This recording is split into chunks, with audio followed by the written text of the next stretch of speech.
Sure, yeah. And I said, that's where I Okay, sit. folks, it's exactly 4:30 according to my phone here. So, if we could please stand, I don't know if Jeannie Wynn is here yet, senior trust. She's at 5:30. Oh, she Yes, got the she's at wrong 5:30. time down. Is she gonna wait and come at 5:30? She's not on 4:30. Okay. Oh, yeah, we were gonna have her do, okay. How about Jennifer Golden? Would you lead the pledge for us? I pledge allegiance to the flag of the United States of America and to the republic for which it stands, one nation, under God, indivisible, with liberty and justice for all. Please remain standing, and Diana, would you lead us in our invocation, please? Father God, I want to thank you, dear Lord, for your presence here with us. I want to thank you that we live in a free country where we can worship you, where we can walk with you, where we can make decisions. And Lord, I pray that you would give us wisdom, you would give us strength, you would give us understanding of situations, and you would give us unified hearts and minds. Thank you, Father, for your watch care upon this city and upon its residents and for all of our staff. Dear Lord, we thank you for each and every one of them and for the gifts and the talents that you've given them. Now, Lord, we pray that every decision that is made in this meeting would be honoring to you, and we thank you for all you do. In Christ's name, amen. Amen. Please be seated.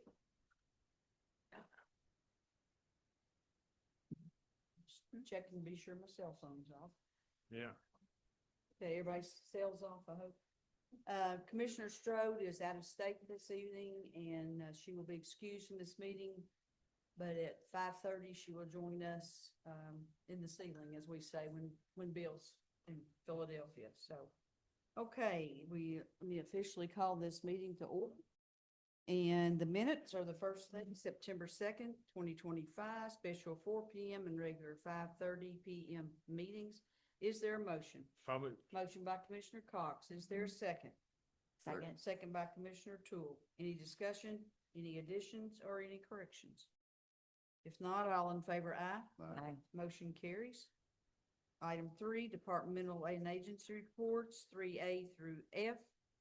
Is there anything anyone would like to highlight? If not, I'll take a motion to approve departmental agency reports. So moved. Motion by Commissioner Toole. Is there a second? Second. Second by Commissioner Cox. Any discussion?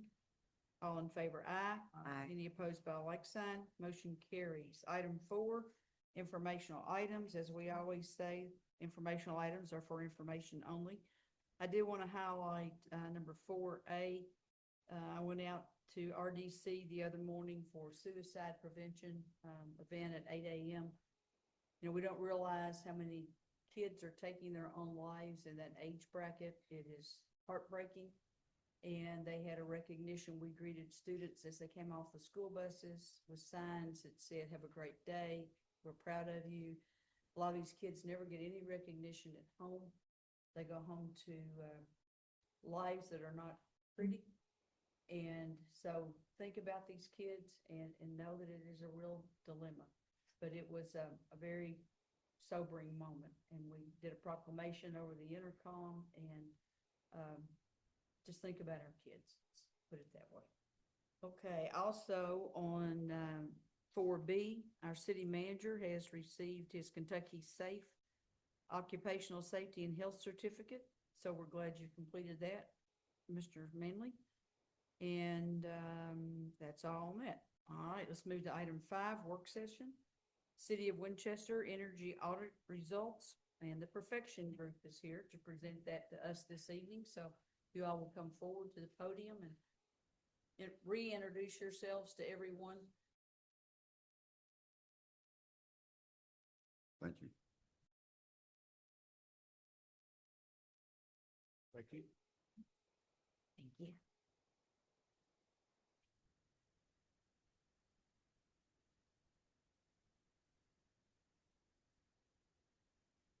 Now, you said you wouldn't be more than 2 hours. 2 hours. Okay. Yeah.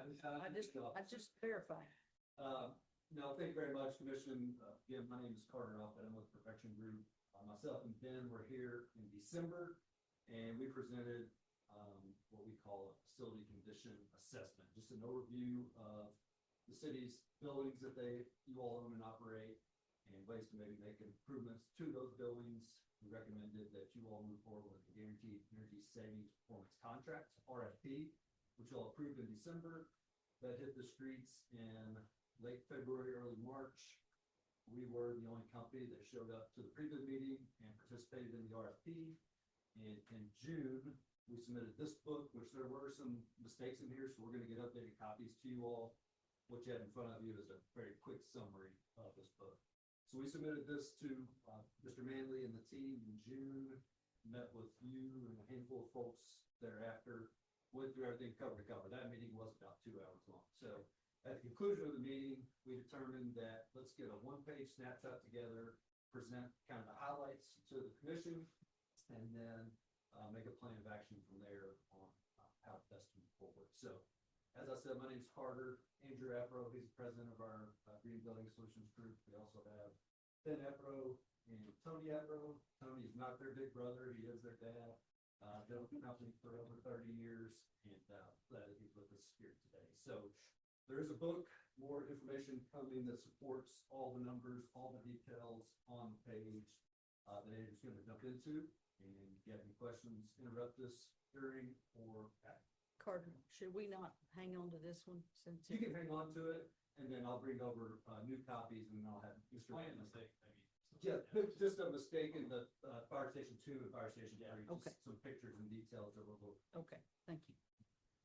Okay, so quick, just gonna go over everyone have a copy of the spreadsheet. Mhm. Pretty cut and dry. This is a snapshot of what Carr just alluded to is in the big book, which has a lot more detail, scope detail, savings detail, just building information, but this is just the highlights to get the conversation rolling. You can read, we're gonna go from left to right, pretty clear. The 6 facilities we looked at, you can see their background on the age, got some older buildings, but what's ironic is they're operating very efficiently, which we'll go over. You can see some electric data from LTD, you can see natural gas data, public gas, and then a rolling summary as we move across the page. But at the end of the day, I mean, we're looking at, let's go to the cost per square foot column. Everything's pretty efficient. You made a big investment in this building, 2024 last summer with windows and roof. Thank you for your business. But you know, take the city hall for instance, $1.19 a square foot for a building that was built in 1912. Pretty efficient.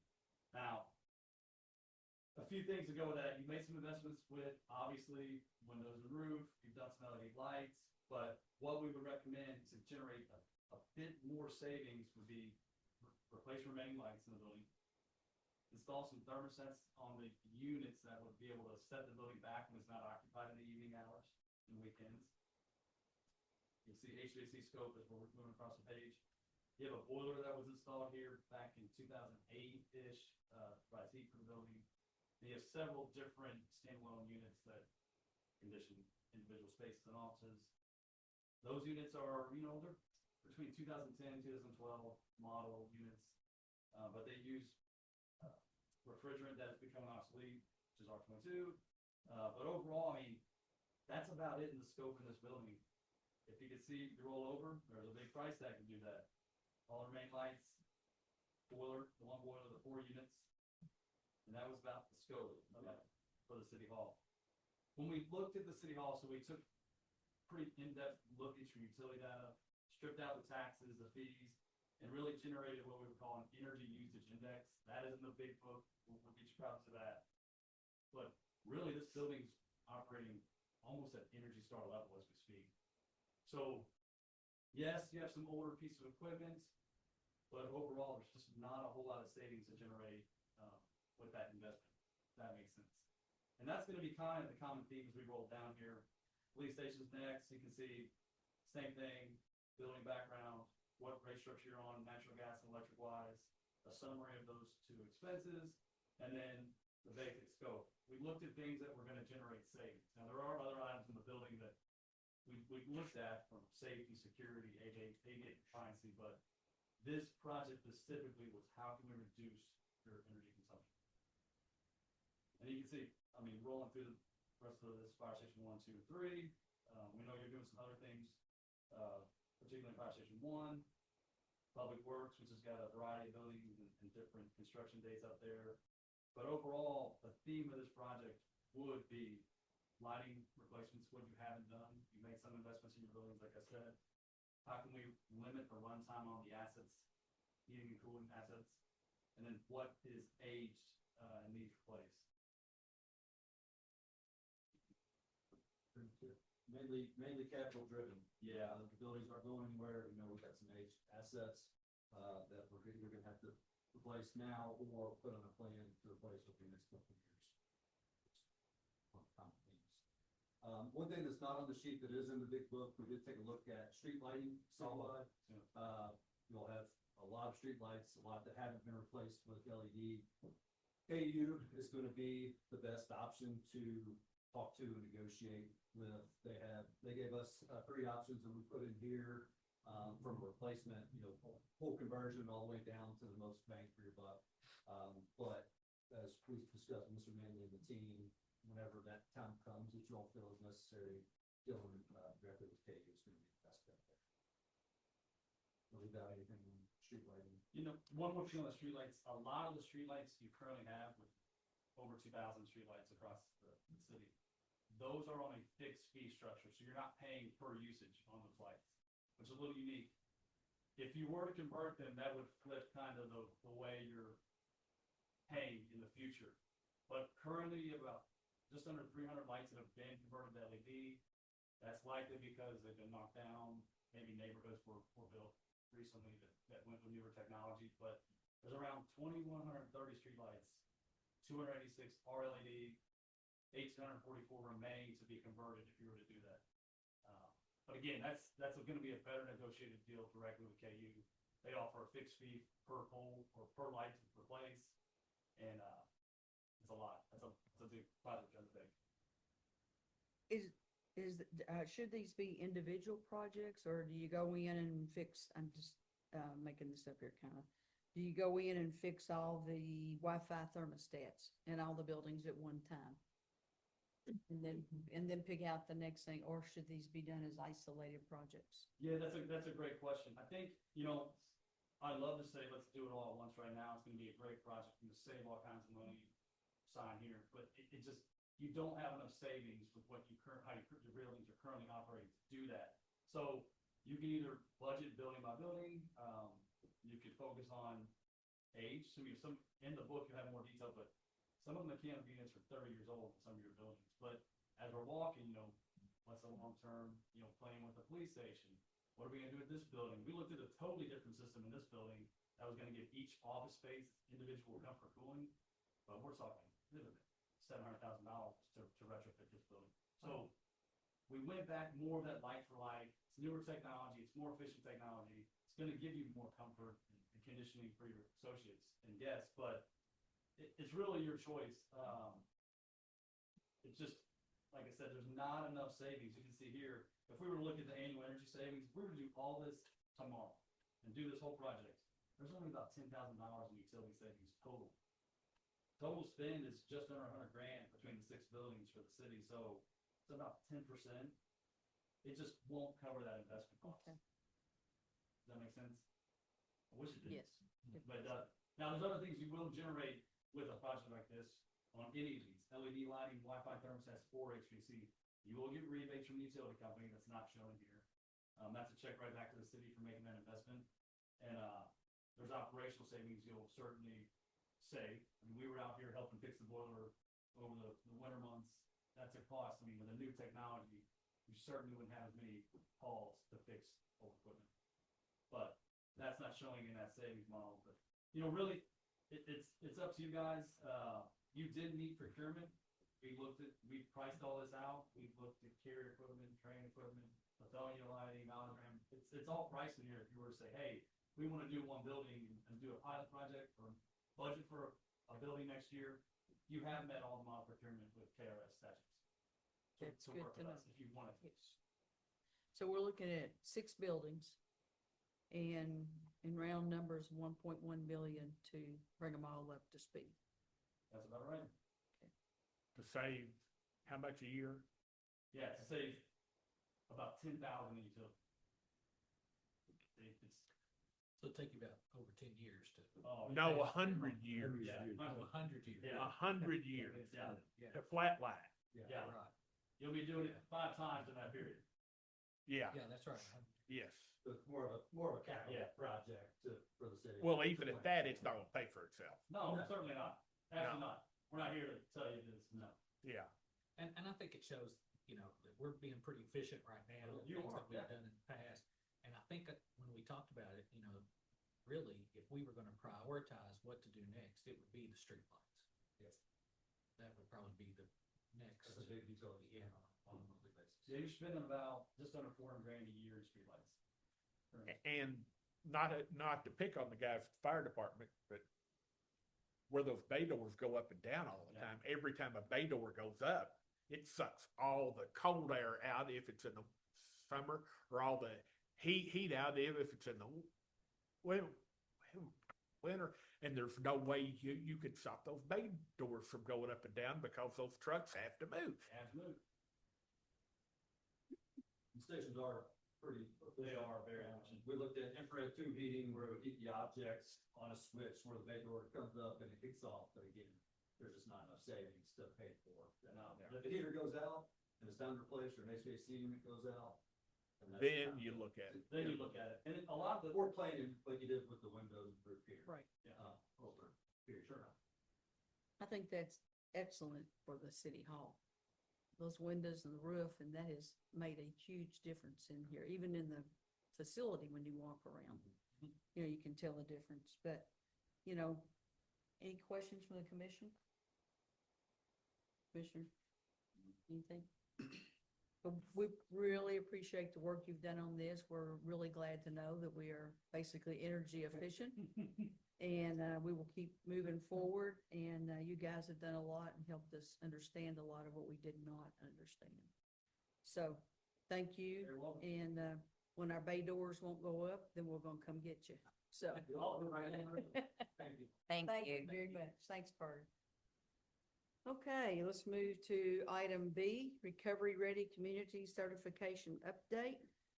Jennifer Gully is here with us this evening, representing the Clark County Health Department for a little while longer. She is just about to be the brand new director of, I don't even want to say where you're going to, in Fleming County. She'll be leaving our health department and going there. Known Jennifer for quite a while. She's been very dedicated to this community, and we're a better community because you've been here. Thank you. Thank you. Okay, so Recovery Ready Communities, I want to get an update on our site visit that happened on July 23rd. Are you changing the font?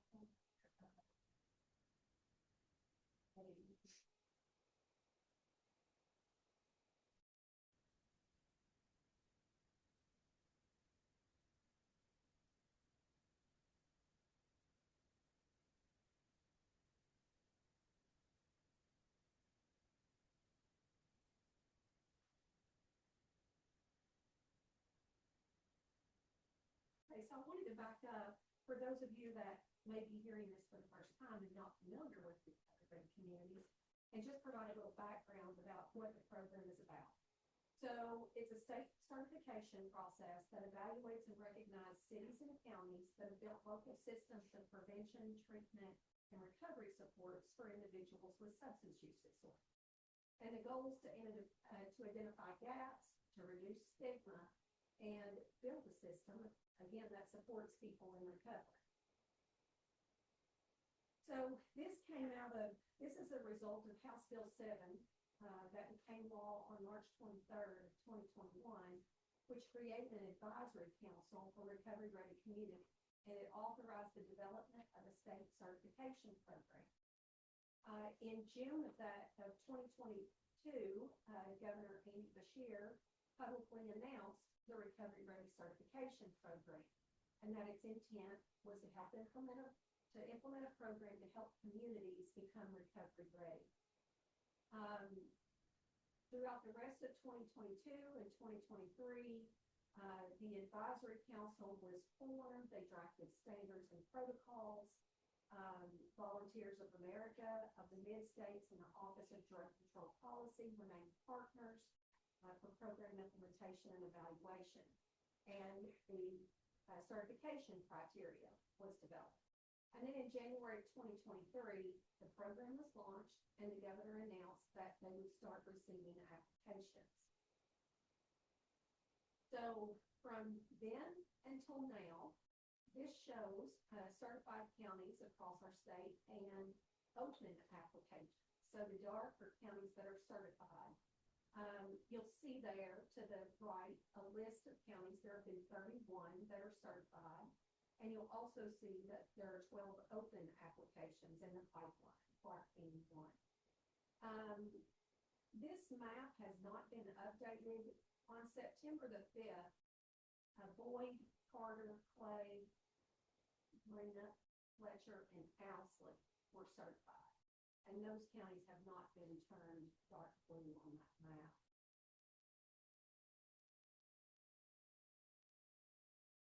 So our application, this is the front page of our application. The application is divided into 3 categories: prevention, treatment, and recovery. And there's 80 criteria that we had to respond to.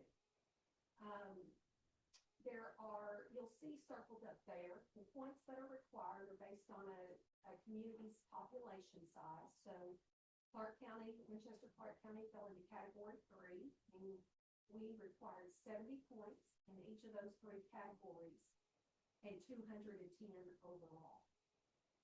Our application ended up being 54 pages, and we actually started this process in about March of 2023, not long after the governor announced it.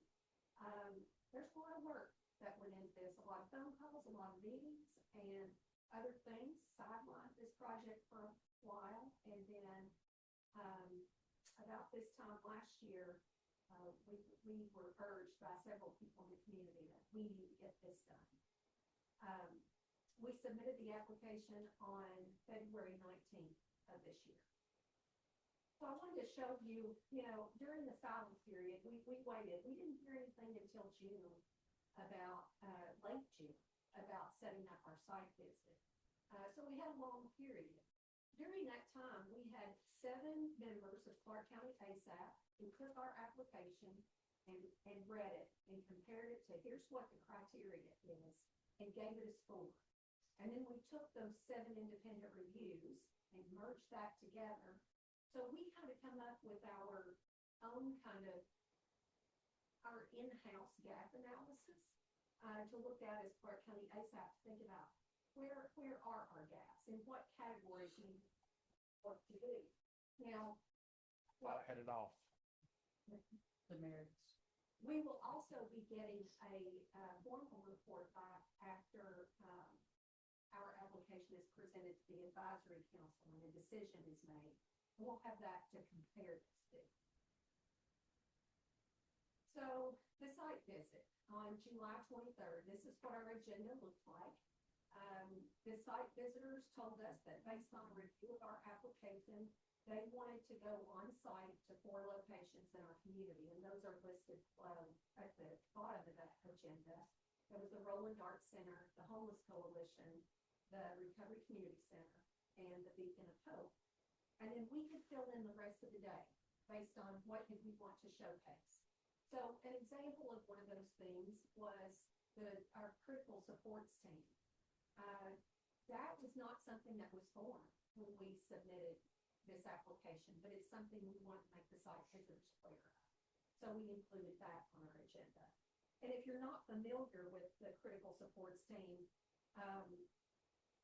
it brings together service partners twice a month to review complex cases or situations and to problem solve together to identify ways to best meet the need. So this is bringing together our social service providers, Clark County Community Services, homeless services, and school system, law enforcement, again, to problem solve together about complex situations, individual and family needs, and how can they best be solved together. We were told to do an agenda starting at 9 and ending at about 3 or 3:30. And we put together what we wanted them to see, and it would have been 2 days. So we had to cut, and we still held them till 4:30. Actually, I don't think they left until 5:30. I think it was 5. But when they got there that morning, we were talking with them and bringing to their attention the agenda, and they told us, don't worry. We knew after reviewing their application that this was going to be a packed out, so we were prepared for it. So we had wonderful participation. Some of you all here in this room participated in this site visit in some form or fashion. We had over 40 individuals from this community to participate in a site visit. We were told that we had a huge turnout. They were impressed with our turnout. So the feedback we received, and this was at the end of the day, after we got back from the site visits, we were able to sit down, our application team was able to sit down with the site visitors and to ask them questions and get feedback from them. And these were some of the things they told us. They were impressed by the level of collaboration they saw in Clark. They told us that it was a huge turnout for the site visit, and they said that it was in their site visits that they had done to that point, 25, that it was the biggest turnout for a site visit, second only to Northern Kentucky, which was a 4-county regional application for a site. So we were very pleased, and we thank those of you here participating. They told us that they saw no red flags. They commented that the Youth Drop-In Center, which they were referring to the Roland Arts Center, was a crown jewel for the community, and they were very complimentary of the level of services that were available for the homeless in Clark County. They also said that through their site visits, the main pressure points that they see for communities are 4 things: services for the homeless, NIMBYism, which is the kind of not in my backyard, recovery housing, and transportation. And they did not view any of those as pressure points for Clark County. Now, that doesn't mean we're optimal, we don't have work to do. So what are our next steps?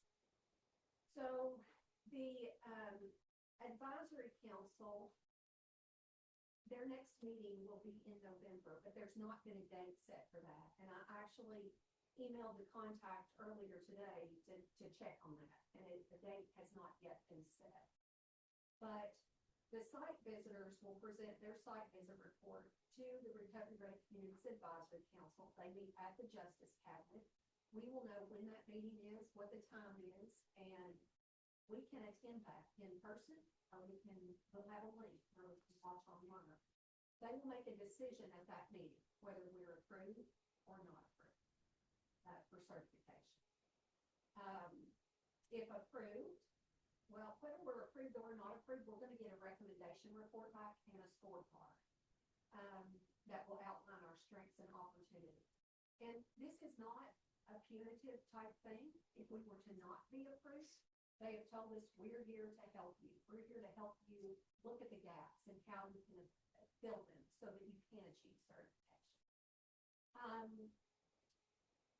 Certification is for 3 years, and they are working on a recertification program. So Boyle County was the first county in the state to be certified, and they were certified in 2023. Certification time period. So how can this be used? You know, the second bullet there in the recommendation report and scorecard. Mayor has a copy of the application we submitted, and she was able to read through it. There's a lot of time and effort that went into collecting this information and documenting information. And we, as Clark County members of Clark County ASAP, hope that this body will use this information and the recommendation report and scorecard to come to help determine that it will be one piece of data to use determine how should we allocate opioid dollars to best meet the needs are. That also, this work will also provide guidance for entities in our community, other organizations, who may be seeking state abatement funds. It's all a part, it's about telling the story. And an applicant to be able to tell, here's how local abatement funds is being used. Here's why we need to apply, we need state abatement funds.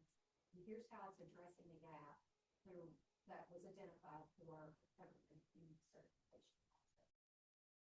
And I'm going to invite Ron, if he has anything to add, any other comments about the site visits or anything you'd like to share. Well, just one, two things.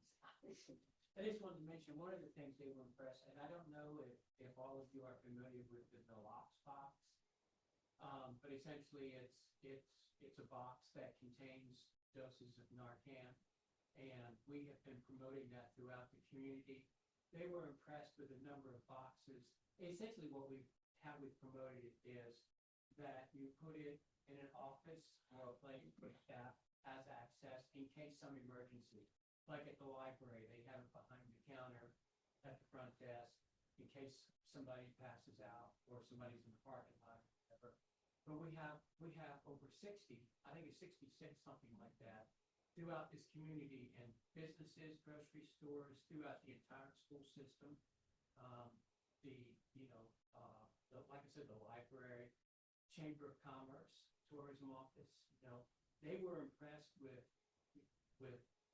our ability to get those boxes out. And we do the training as well with the staff when those are out. And so that was just one of the things that they mentioned that, was Clark County was unlike other counties with that in that one regard, as well as many others. But also the turnout of the folks that came from a variety of across the community, elected officials, justice or the local court system, law enforcement, service agencies, individual citizens who were concerned. They were, as Jennifer mentioned, they were very, very impressed with the collaboration in this community. That's one of the things as a social worker, from my perspective, that I've heard many, many things about this community is that we have collaboration and cooperation. So I think we were proud to hear that mentioned in that review. So We were. Thank you. I'll just comment, and you may have something to add about this one, so I go away. Judge Mayer did a presentation at lunch, and it was very impactful. She talked about her work as a public defender, now as a judge, and had the changes she's seen in the court system, the work she has done, and she talked about how these are our neighbors. How are we going to help? So we were very glad that she was able to join us. And thank you, Mayor, for coming. Mayor Reed gave an introduction, welcome to the community, talked about work that you all are doing. So we were glad to have her, and she for a big part of that. Any questions from the commission? And you will let us know, or someone will let us know on the November date when that decision will be made. Yes, it will be. And just briefly explain to us, everybody else besides me may know the answer, but at one point it was called substance abuse disorder, SAD, and now it is called SUD, substance use disorder. And the reason?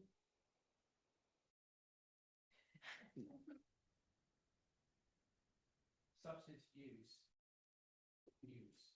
and abuse, they have two different kinds of connotations. It's an effort to deal with the stigma, because addiction is a disease. And so they changed that in the DSM, the diagnostic statistics stuff.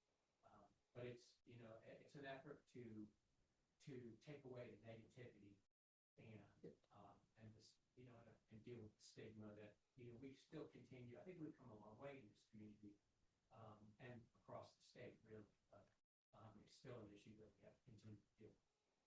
But that's why it changed. Thank you. do have a question. Okay. On the slide that you had where you kind of self-scored yourself and we were highlighted and we were the lowest. What is, Don't, be, because look at that. well, and I'm just wondering, yeah, so, What's off in that category are three. So- well, and even corrections and employers, I mean, so employers means community employers.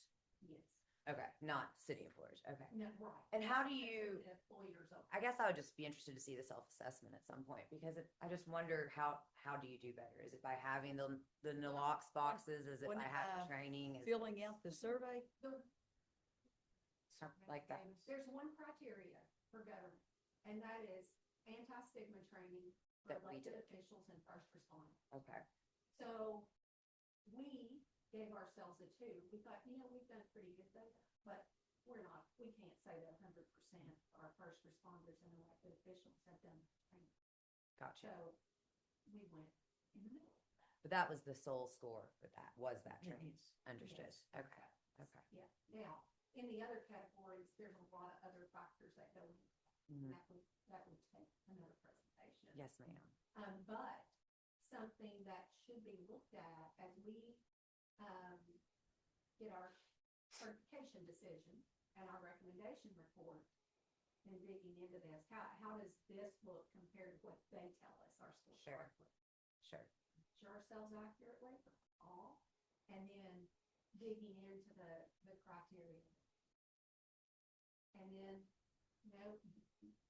there's not enough money to fix everything instantly, and there's not enough bandwidth of people to do it, but prioritizing things. Sure. Yeah. What are quick wins? What are things that are gonna take more long-term investments and how? Thank you. Any other questions? If not, thank you and Ron both for being here. Best of luck in your new venture, and don't forget us here in Clark County. I will not. All right. Have formed a lot of wonderful relationships. I have a tremendous experience that I'm going to take with me. And Fleming County is my home county, so I'm going back home to work. This will be, I left 35 years ago. So I'm excited about it. But I'm also excited for Clark County. So we appreciate again all you've done for this community. Thank you, much appreciated. Okay, seeing that's all that's on our agenda, does anyone at the table have any items for closed session? Mr. Dykeman? No. Dr. Manley, I know we have, Yes, we have. industrial prospects. And property. KRS chapter 61-810G and property also Mr. Cox has Yes. it for property. for property. Mm-hmm. All right, which is KRS chapter 61-810B. Okay, is there a motion to go to closed session? I will make the motion. We adjourn to closed session for KRS, chapter 61-810B and KRS 61-810C for property acquisition, or for property and potential G. G for industrial prospects, I'm sorry. And that at the end of that closed session, we adjourn that closed session and also this special call session. Second. All in favor? Aye. Any opposed? Like sign? All right, we'll go to the city manager's office and take up further business. Thank you all for being here. We'll be back in 22 minutes.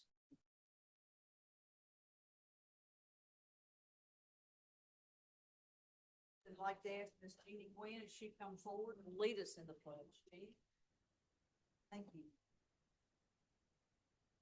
I pledge allegiance to the flag of the United States of America and to the republic for which it stands, one nation, under God, indivisible, with liberty and justice for all. Please remain standing. Our police chief, Travis Thompson, will lead us in our invocation. Chief? Heavenly Father, we thank you for the opportunity to gather here tonight, conduct the business of the city, pray be with the commissioners as they make difficult decisions. Just pray for our country, Lord, it's been a difficult week, and we lay that heaviness at your feet. In your son's name we pray. Amen. Okay, please be seated. We'll call the meeting officially to order. And Commission, I need you to get right back up in here. We need to go down front. Next, Jeannie Gwynn, come forward. I think this thing is taller than me. Hey, Commissioner. Go. Yes, ma'am.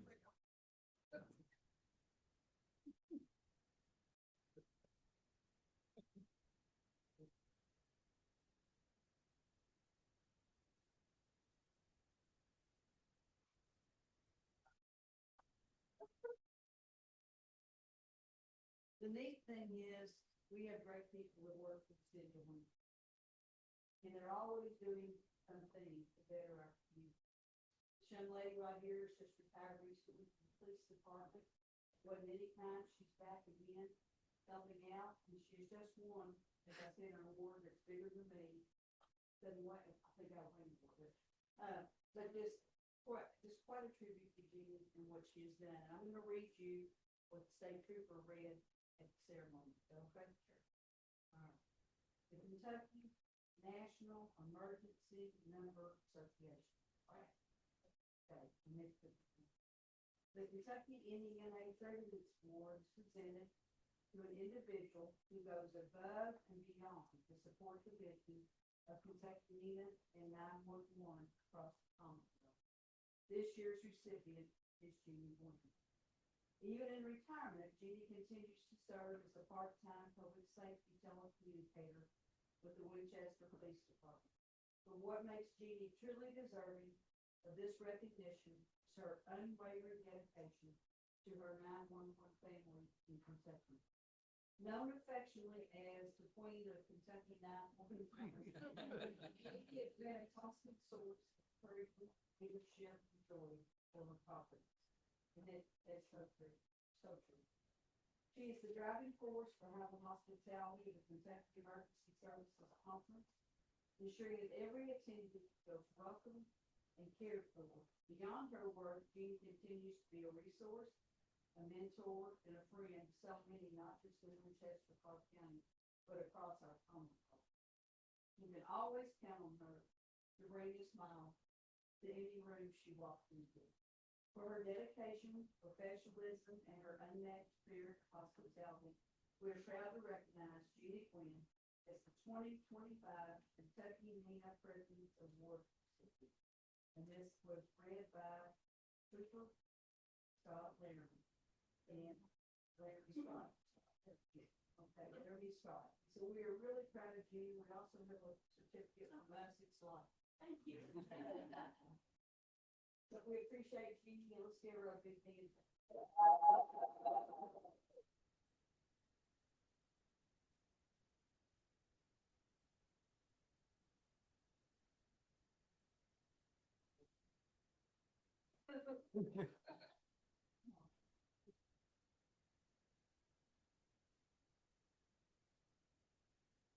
Want to say anything? Just come in and light up the room. I've always been proud of you, Winchester, Clark County, proud of you, Winchester, Clark County, well, You did. Keep it up. thank you.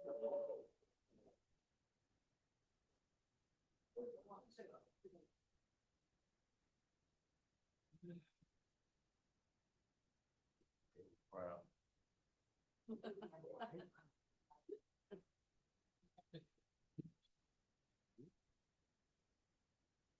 Okay, next on our agenda, item 3, Commerce Lexington, who's going to give us a little presentation. And that will be Bob Quick and Miss Amy Johnson. So you all come forward and they'll be quiet in the hall in a minute. Thank you very much for letting us come and present our regional competitiveness plan. You've been supporters from the beginning, participating in our initial group that set up key leaders from the 9-county area to figure out how could we become more competitive. So let me just take a step back. Commerce Lexington, we do an annual trip. We go to someplace different, and we learn from those communities. Typically, we're targeting things that they do well that we know we need to be better at, or, well, I shouldn't say or, and then during those conversations, they also help us to avoid pitfalls that maybe they've made during their journey on whatever the different topics are. Well, in 2018, we went to Raleigh, North Carolina.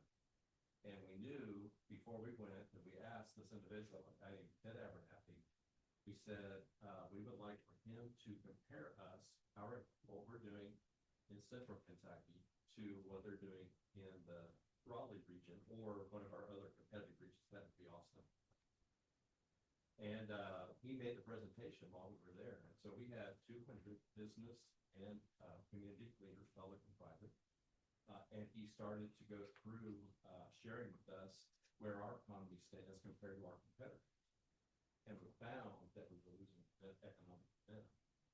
We found also that we were like right in the middle area of other communities that we compete against for jobs. And so anyway, it was alarming. We realized that we don't want to be in the middle with our competitors. And we also realized that economically speaking, we want to be on the upturn, not the downturn. And so, and I'm going to have Andy, she's going to show you the chart here in a minute with a whole bunch of other things, but we also found some very exciting news of opportunity. I'm going to let her have all the fun, give that information to you. So, anyway, when we came back, we formed a group of 45 plus leaders in the Pine County area. And this is the same counties that work together, play together, interact together over all these years. And we started the discussions. This is again public-private. We started discussions to figure out how can we turn that around to be more competitive. And so we did, and we have. And so we are coming forward. Number one, you're a key asset, key leader of the region. And we also would love to have you invest in the plan. We're going out to all the different counties and interacting with them, the cities for that. And so we just have some information that we want to present to you. One other thing I want to throw out is we've been working well as a region for 35 years. The economic development, commerce, government leaders.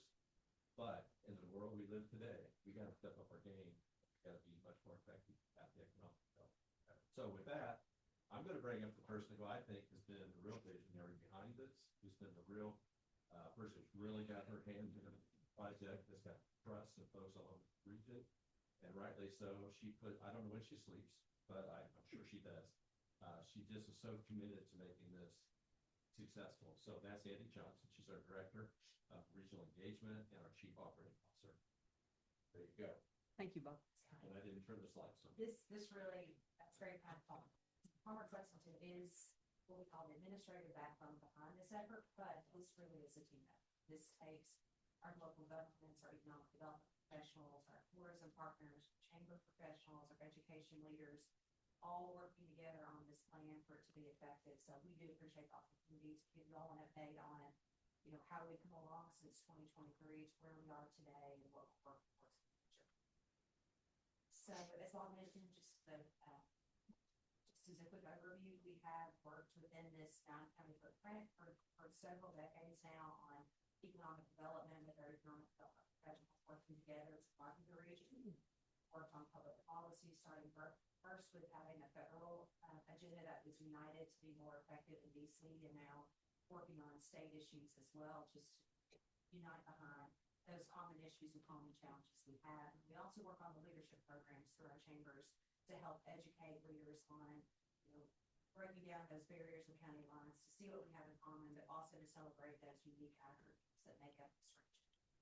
As Bob mentioned, he talked about the collaboration that in 2023, we did pull together a group of regional leaders to help us look at where we were as an economy. We all know now in the pandemic that the economic landscape was rapidly changing in terms of what people were looking for in jobs, how technology was changing things.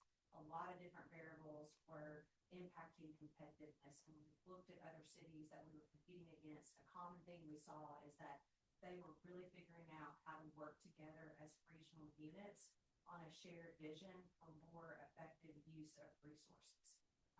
So through that process, we've looked at what does it mean to be competitive? What does that mean in terms of regions, cities, communities? And so we looked at a lot of data and research on the 900 region within these different categories. And so within that, we benchmarked at that time some of the cities that we knew that we were competing against for jobs, for businesses, and for people.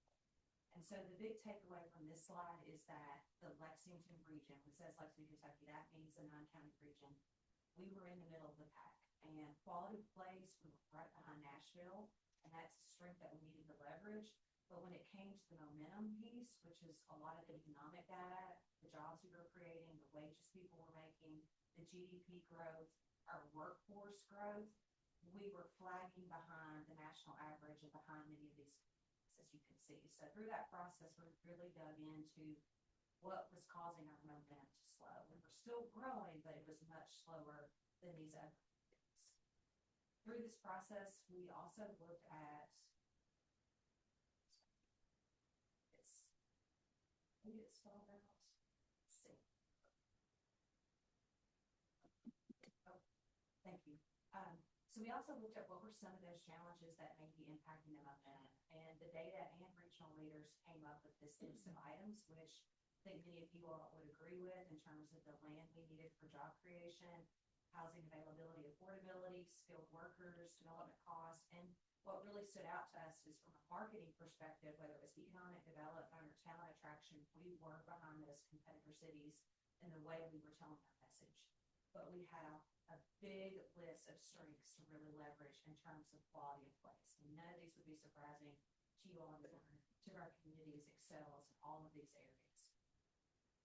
Something else we did is we went out into external markets, 4 different markets where we knew that young professionals were leaving the region for: Cincinnati, Chicago, Nashville, and Indianapolis, and did some surveying of those young professionals to see what they knew about the region. And so the bigger the word, the more often it was mentioned. So the big takeaway here is just people, even though we know a lot about this region and we're super proud of it, people in other markets are not. And so really telling our story is something important to lean into. So the regional leaders came together and said, okay, let's get intentional. Let's have a strategic plan, but we don't want something that's like 20 pages long and has a ton of goals. We want to really make this tight, something that we can measure success. So, and they wanted it to focus on that momentum index. So this plan is focused on 3 things over the 5-year period that we're working on it together: increasing our jobs, our wages, and GDP to at least the national average, really increasing our labor force, particularly young professionals, into the region, and then continuing to be intentional about our advocacy efforts to attract investments into our communities that support competitiveness goals. And so within that, these are the 7 action items that the regional leaders identified. And you can see there's 7 specific things, and we break these into economic development, talent attraction, and policy. So we'll go a little bit into these, just to let you all know some of the things we've been able to achieve last year. So we break these in internally. As I say, Commerce Lexington is more of that administrative backbone, just responsible for making sure we're executing these things. But we break these into talent, economic development, and policy internally. And so with talent over the last year, when we got the plan together, 2023 was really initially resourcing it to make sure that we had the funding to execute the deliverables. And last year was really the first time that we've been able to show deliverables for those initial first rounds. So what those things that we're working on are a talent attraction website. It's lookatlexington.com, and in your booklet, you've got a QR code to it, or you can type it into your phone. But take a look at that. It's over 30 pages of content, live, work, play content about the 9-county region. It's a one-stop shop. We call it a digital front door to the region, that if you were interested in living and working in this 9-county region, this is a great resource to be able to share, to give people an idea of what to expect from the region. It has a jobs board, it profiles our key sectors, it has housing information, and it has education. Anything you want to know, it's on this site. And it's still a work in progress. We want to continue to make it better, but please check that out. Your community is uniquely profiled on a regional map. You've now got a county page.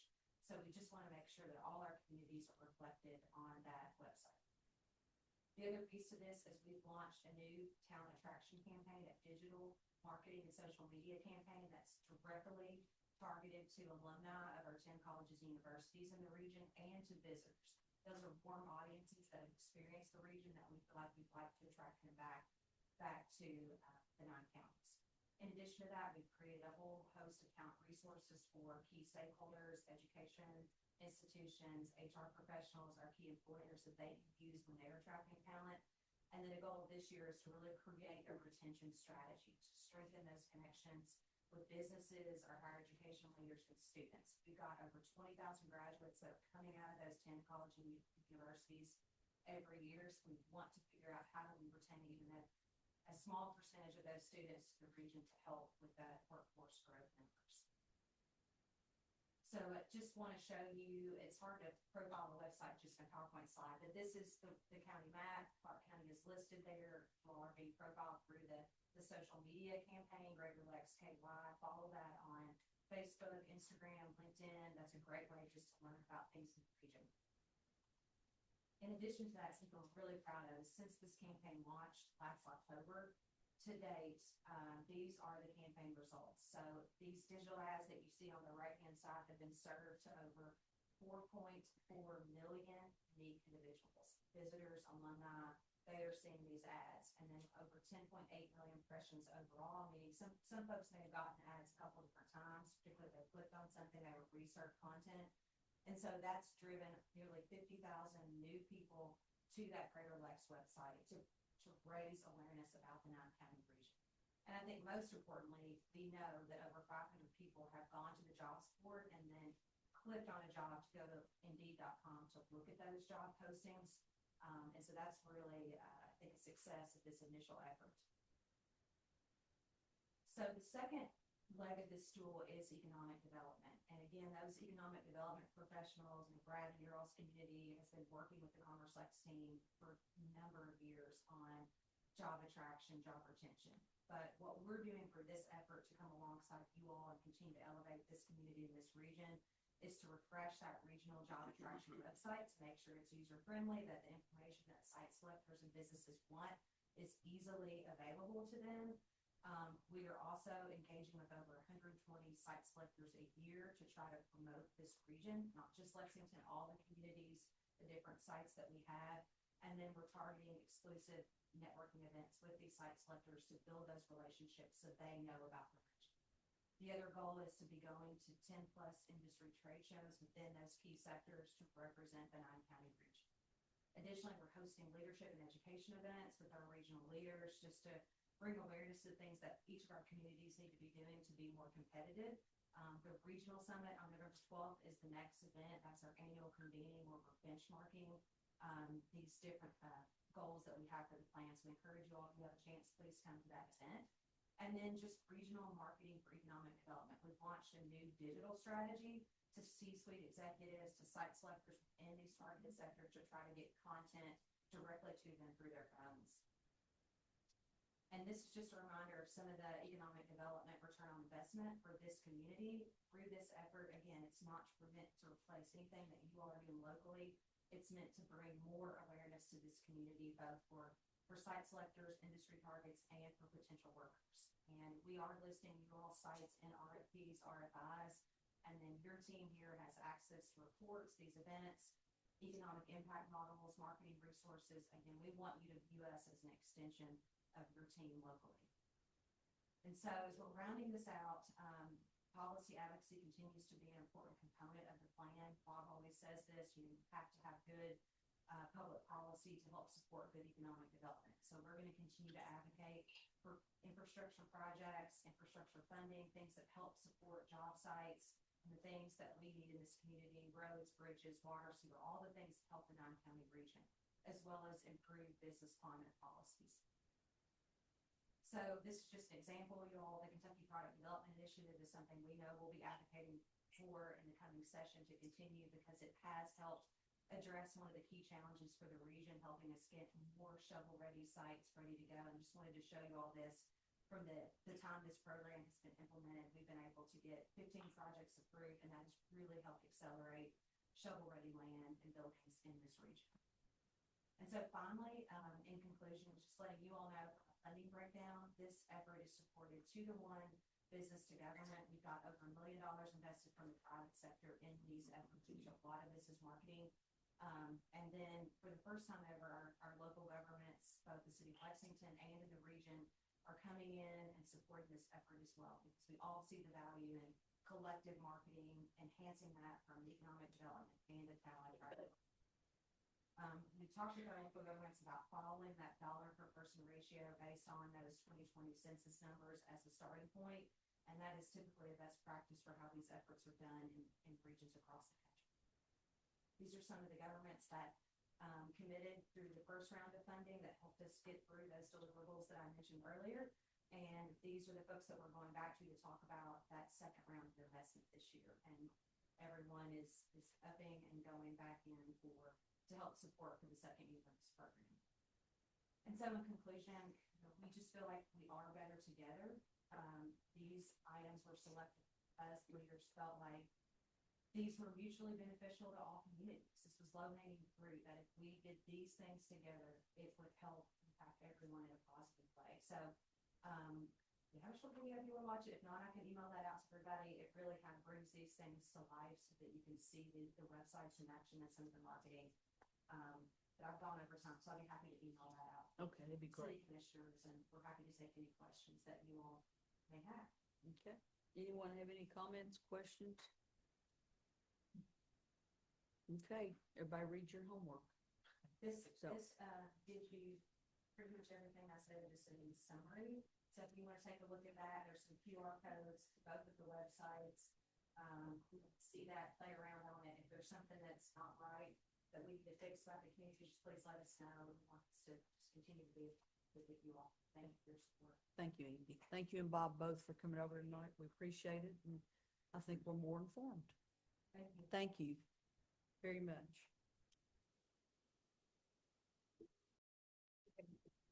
Okay, let's go down to item 4, resolution. Before we vote on this, it's a good resolution. I'm going to ask Alicia Martin to come forward and just explain this to us, if you would, Alicia.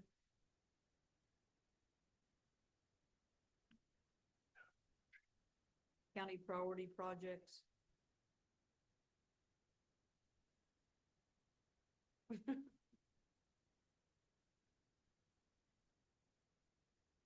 And then when she finishes, we'll hopefully adopt the resolution, because it's just as good for us, so.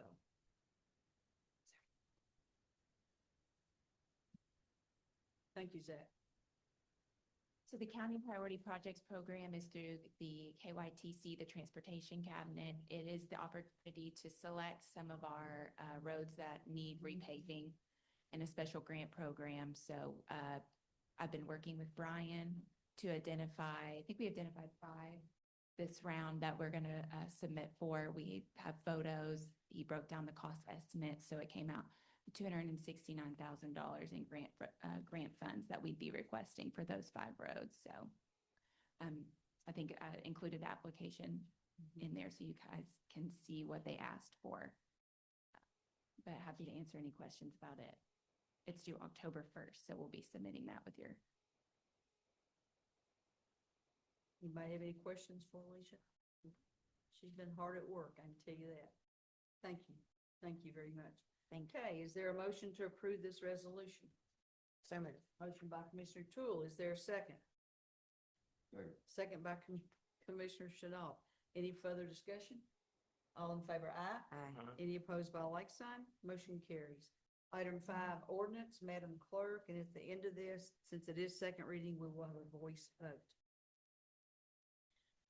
An ordinance creating and establishing for bid a non-exclusive electric franchise for the placement of facilities for the transmission, distribution, and sale of electrical energy within the public right-of-way of the city of Winchester for a 10-year duration, imposing a franchising fee of 3% franchisees' gross annual revenues from the sale of electrical energy within the city of Winchester, and reserving the right to impose a franchise fee in an amount up to 5% of franchisees' gross receipts per year from the franchisee's sale of electricity to electric consuming entities inside the city of Winchester's corporate limits, and further providing for compliance with relevant laws, regulations, and standards, indemnification, insurance, cancellation or termination, and bid requirements, all effective on date of passage. Okay, again, this is second reading of this ordinance, and Joy, if you'll take a voice vote, please. We need a motion first. Okay, motion. Oh, I thought you were making it, sorry. Commissioner Chanel, is there a second? I'll second it. Thank you, Commissioner Tool. Any further discussion? All in favor, Wait aye? a minute. Oh, Now- you're gonna do it? Yes. Okay, Commissioner Chenault, Yes. Mayor Reed, sorry. yes. Commissioner Cox, No. Commissioner Tool. Yes. Okay, and Commissioner Strode is on. We can hear you, but we can't see you, so I'll have to excuse you from this vote, okay? She had some technical difficulty, so I have her on. So I'm just talking to the ceiling? Right, but she's here. Okay. All right. 5B, An ordinance imposing an ad valorem tax on motor vehicles and watercraft for the calendar year 2026. is there a motion? Wait a minute. No, never mind. Okay. That's all you gave me to read to. So moved. Is there, Commissioner Tool, is there a second? Second. Second by Commissioner Chenault. Any discussion? All in favor, aye? Wait a minute. Voice vote. Oh, you didn't tell me that. Yes, I did. I said both of them. All right, you win. Okay, go. Commissioner Chenault, Yes. Mayor Reed, Yes. Commissioner Cox, Yes.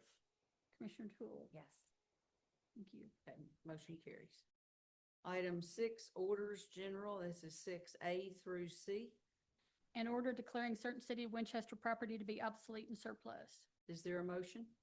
So moved. Motion by Commissioner Tool. Is there a second? Second. Second by Commissioner Chenault. Any discussion? All in favor, aye. Any opposed by like sign? Motion carries. Item 6B, An order approving the purchase of property at 1496 Martin Luther King Jr. Drive. okay, is there a motion? So moved. Motion by Commissioner Tool. Is there a second? Second. Second by Commissioner Chenault. Any discussion? All in favor, aye. Aye. Any opposed by like sign? No. Motion carries. Item 6C, An order accepting the substantial completion and final cost of the Eugene Gay Splash Park in the amount of $1,675,275. is there a motion? Motion. Motion by Commissioner Chenault. Is there a second? If we don't second it, do we just not pay it? Second. Wait. Second it. Off, I guess. Second by Commissioner Tool. Any further discussion? All in favor, aye. Aye. Any opposed by like sign? Motion carries. Item 7A through D. Madam Clerk, An order terminating the employment of Nick Newman, part-time single role EMT. is there a motion? So moved. Motion by Commissioner Tool. Is there a second? I'll second it. Any discussion? All in favor, aye. Aye. Any opposed by like sign? Motion carries. 7B, An order granting educational and certification incentive salary increases to certain personnel. is there a motion? So moved. Motion by Commissioner Tool. Is there a second? Second. Second by Commissioner Cox. Any discussion? All in favor, aye. Aye. Any opposed by like sign? Motion carries. 7C, An order reclassifying Owen Hellard, Lance Henry, Andrew Barnett, Xavier Riley, Micah Whiteley, Connor Shank, and Corey Brush from firefighter 1 to firefighter 2. is there a motion? So, Motion by Commissioner Chenault. Was that Moved. you seconded? yes, ma'am. Thank you, Commissioner Tool. Second. Any discussion? All in favor, aye. Aye. Any opposed by like sign? Motion carries. 7D, An order granting longevity salary increases to certain personnel. is there a motion? So moved. Motion by Commissioner Tool. Is there a second? Second. Second by Commissioner Chenault. Any discussion? All in favor, aye. Aye. Any opposed by like sign? Motion carries. Item 8, comments from the general public concerning items not on the agenda. And I will remind anyone that's on that we have 4 minutes. Chad Walker? Okay, is Chad the only one on the list? Yes. Chad? Got some papers I'd like to hand out, if that's all right. Sure.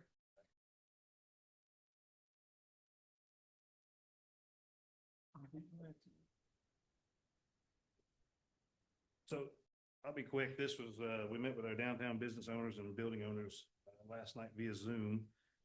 And we, this is back beating the same dead horse of the TIF stuff. We did this in an attempt to, we filed a single open records request in an attempt to not have multiple people wasting time and having the same request over and over. So since we didn't get an opportunity to really dig into this, I'll be brief. Last time when we had the work session, City Manager Manley said, these are normal taxes that you would pay. It's just what we have it on a base of 2019 property tax and occupational tax, and whatever the increase is from the base of 2019, those property taxes go into the special fund. He went on to say the visibility has not been limited and the city maintains transparency through monthly financial reporting and annual audits to the city commission. If anyone is interested in reviewing detailed reports on the TIF fund, they may request them via open records request, just like anything else we have. The page 2 is my open records request. And I said, we did this on behalf of the downtown business owners and building owners, so we didn't have a whole bunch of repetitive open records requests that was asking for all documentation related to deposit amounts, the matrix for calculating these amounts, as well as the quote detailed reports that was referenced by the city manager. Next page is the confirmation number, and then this is what we got. This is the detailed report. So what I don't understand is why we weren't given a complete report as we asked for, but also equally confusing is at the top here, it says the 2017 is the base amount, and the base amount is $149,000. If you continue in the packet, another document that we had received a couple years ago said the base amount is $132,000. That's a difference of $17,000. And we don't know why this is such a confusing thing, why we're not given information, and why we can't get this thing straight. Why was 2017 included in it at all? That's when it began. Because we didn't approve this till December of 2018. The first documentation that we have is that, I'm sorry, you're right. The first amount was for 2019. That was the first amount that was added to the TIF amount. Yes. Fact, Chad, I think according to the letter from Todd Denham was December 7th, 2018. Which one? I'm sorry, which one you referenced? Todd Denham certification letter, Right. just so we have our dates right. Right. That was part of a packet I received, and that was from Mr. Denham in 2018. I'm sorry, it was to Mr. Denham, signed by Rob Jeffries. And with that, this next page was part of that. And it relates that the city of Winchester baseline is $132,000 and change. But per the, I guess we'll call this the detailed report, it says it's 2017 and the amount's $149,000.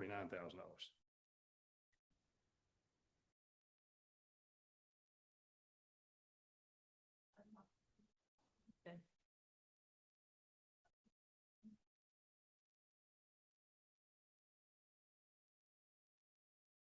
Bruce, do you want to make any comments?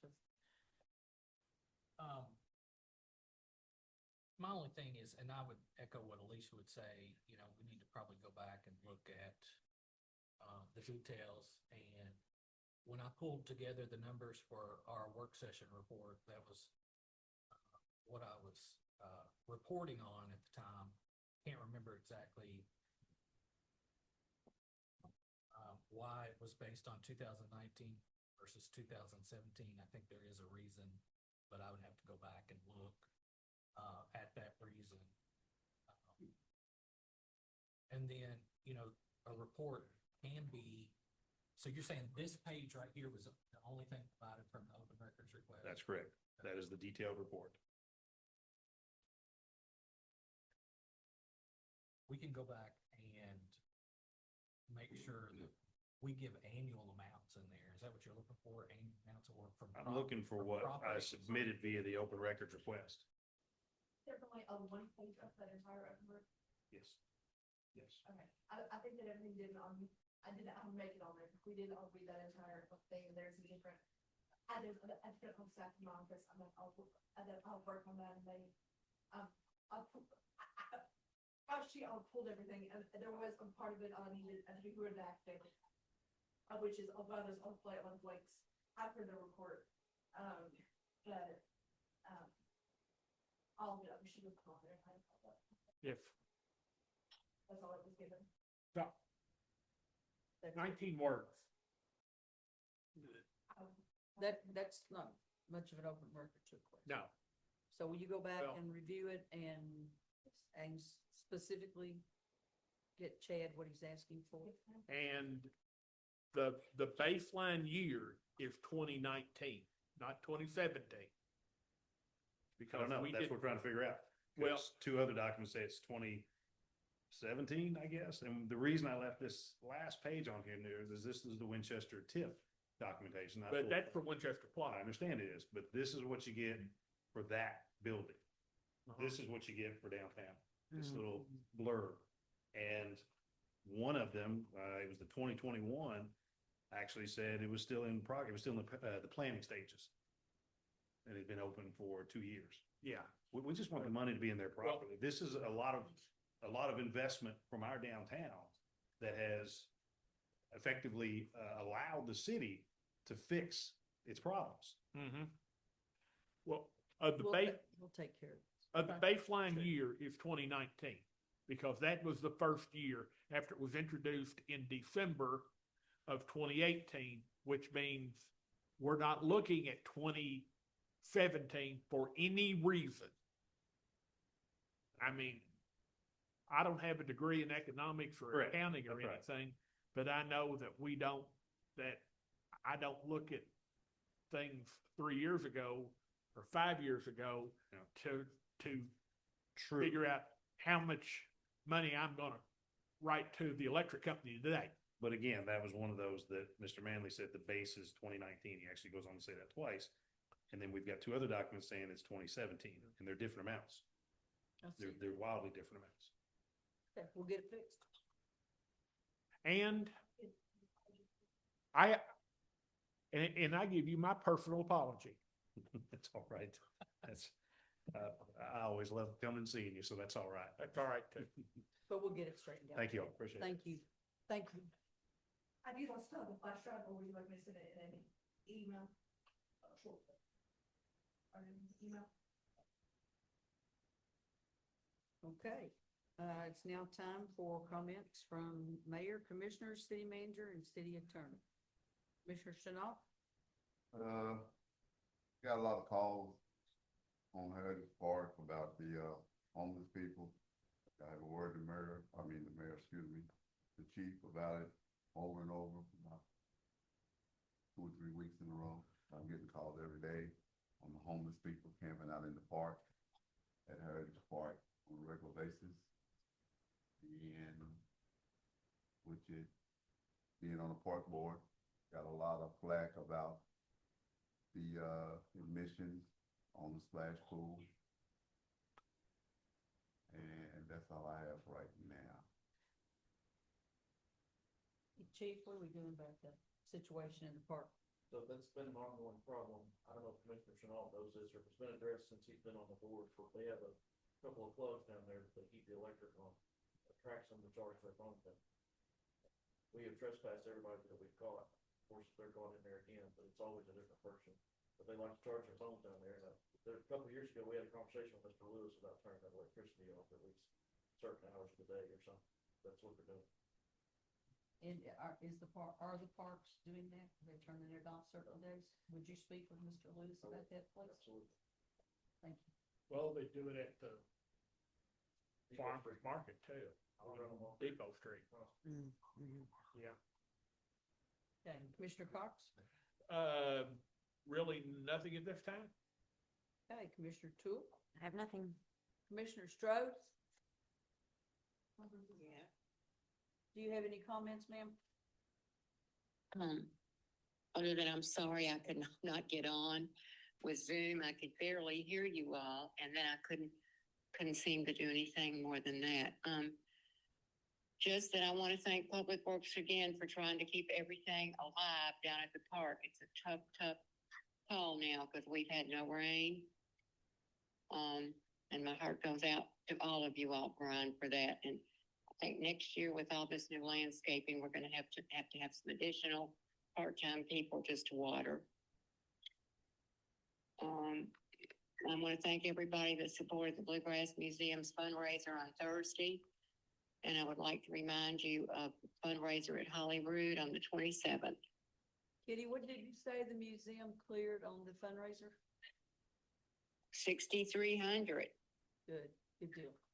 And which the- was great for a first time, I think. I think they're gonna try to do it annually, but it was really nice event for the first time. And the pig picking is September 27th 27th, at home. Okay. And we're also gonna honor, we have preservation awards that night as well. Okay. Anything else? I guess that's all. I'm sorry I couldn't Zoom. I tried my best, but I couldn't do it. Okay, have fun. Okay, Bruce? I have no comments. Okay, Mr. Dykeman? No, Mayor, nothing. And I have nothing further for this evening. It's just been a super busy 3 or 4 weeks, and we're moving forward with a lot of items, and some exciting things will be coming down the pipe for this community in the next few months. Thank everyone for being here this evening, and Commissioner Cox has already made a motion to adjourn this meeting. So we stand adjourned at this moment. I'll second it. Bye.